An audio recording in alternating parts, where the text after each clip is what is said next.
자녀를 양육하지 않은 부모들을 우리나라의 법이 보호하고 있다는 사람들, 어떻게 된 걸까? 구호인 씨와 함께 구하라법을 대표 발의한 서영교 의원에게 물었습니다.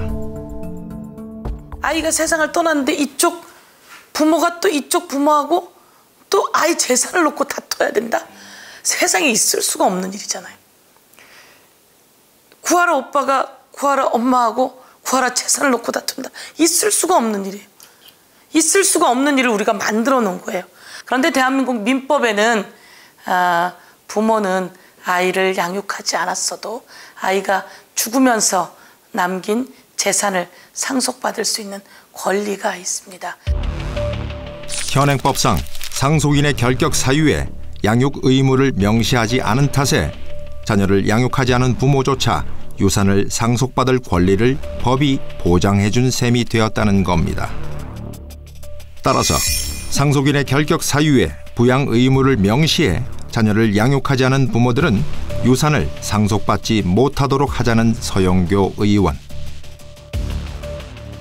하지만 지난 20대 국회에서 발의되었던 이 법안은 한 차례 폐기된 뒤 21대 국회에서 다시 발의되었지만 아직도 통과되지 못했습니다. 이유는 뭘까? 저희가 만든 것도 좀 20대 말이었고요. 총선이 있다 보니까 논의가 늦었습니다.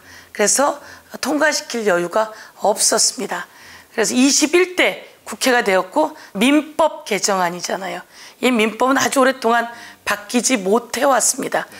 이제 이러다 보니까 또 뭐 법적인 안정성 뭐 이런 부분에 있어서 보면 이게 뭐 아이를 그렇게 이제 키우지 않았다는 이유로 이렇게 박탈할 사유가 되냐. 뭐 근데 그거랑 비슷해야 된다. 이제 이게 법률가적인 그 견지에서 이제 그런 얘기가 나오는 거예요.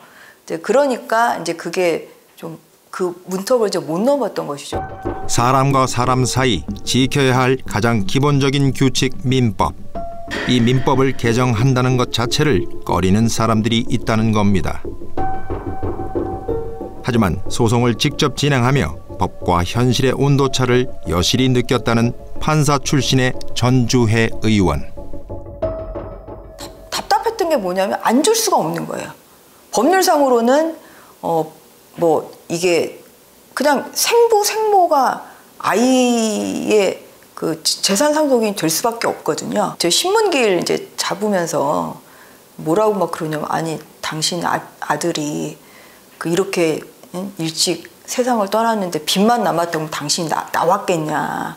당신이 그 빚 책임질러 나왔겠냐. 그 어떻게 아이가 이렇게 일찍 세상을 떠났는데 지금 와서 이런 게 말이 되냐. 제가 그런 얘기도 했거든요. 그래도 정말 세상이 체면도 없어요. 그런 분들은. 체면도 없고 그냥 뭐 체면보단 돈이 우선이다. 제가 굉장히 씁쓸했습니다.